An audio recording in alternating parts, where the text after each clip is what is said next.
Welcome back to the Gentleman's YouTube channel. I'm Richard Hall as always, and we're going to look through the morning headlines. And I have to say one thing: this is not against Juventus, it is not against Inter, but Gianpaolo Calvarese was appalling last night in the Derby d'Italia. And on social media, I actually tweeted something out saying, "I wonder if any of the papers address this."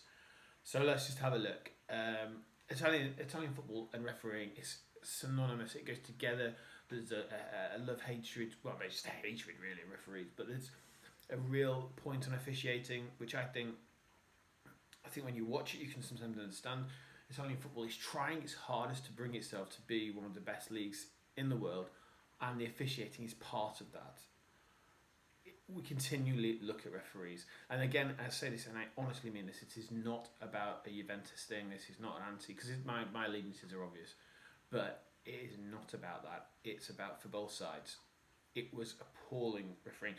Fair play to Juventus on the result last night. Should we start? And we can start here, where we can say Juventus believe and Speranza al Carado.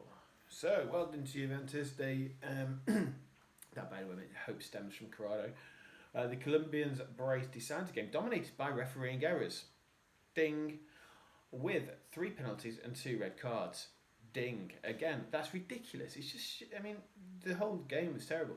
The Bianconeri is still in the race for the Champions League hotspot. CR7 substituted without controversy, and he actually did go off very well. The coach, we win with heart. It was a ding-dong game, excuse the pun again. It says here in Corriere dello Sport, Juve with tooth and nail. With 1 round to go, Bianconeri in 4th, 4-1 day. Inter beaten by VAR protagonist. Controversy, so I'm so partridge with that. VAR protagonist, controversy of penalty, 3-2.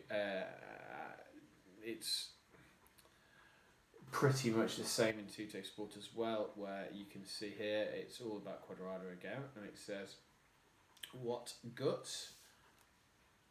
Oh, if we can do that, there we go. It says Juve don't give up and still have hope. Inter beaten Calvarese and the VAR protagonist, 3 penalties, 2 red cards. Bianconeri down to 10 against 11 for over half an hour, but win with CR7's 101st goal and the Quadrado brace.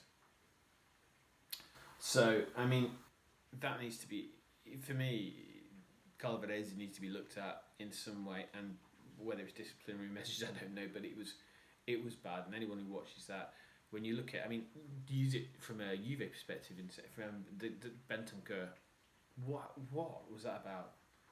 Absolutely obscene. Historic Atalanta, now there's a Coppa Italia, they'll be Champions League for 3rd year running. You have to take your hat off to Gasperini and to Atalanta. What an achievement that is. Superb, absolutely. Can you imagine Atalanta with their budget against the likes of Milan, against the likes of Roma, Lazio, Inter, or maybe not Lazio, and Inter, with that budget to finish 3rd, well, in the Champions League spot, and if they can win the Coppa Italia, massive. Which would be absolutely huge. So let's have a look here. Atalanta, super there. It's a Champions League again. Zapata, Milanovsky, Gusens and Palicic seal 3rd qualification in a row for Gasp at the win at Marassi. Just a note, so I did say Genoa caused some problems, and they did. Maybe I'm a bit of a Genoa apologist, but still, there you go. What about Milan? Pioli on the verge of the Champions League. The verge of a dream, it says here. The Rossoneri in the Champions League, if they beat Cagliari, Ibra out for 6 weeks, and he won't go to the Euros, even though he's been called back by Sweden.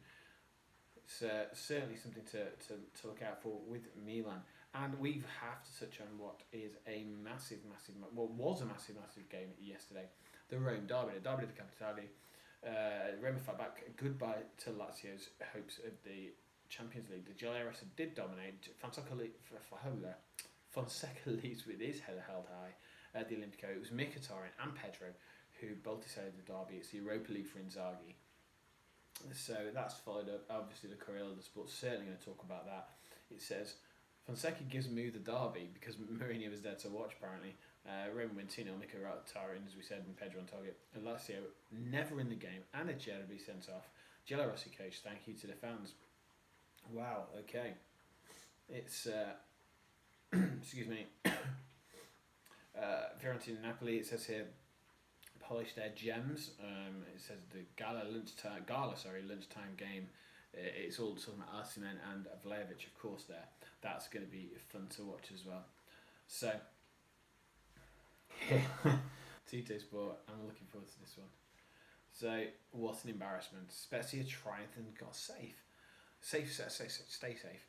Granata, unfathomable. 11 goals conceded in 4 days, reflecting the president's insults. Unbelievable. It's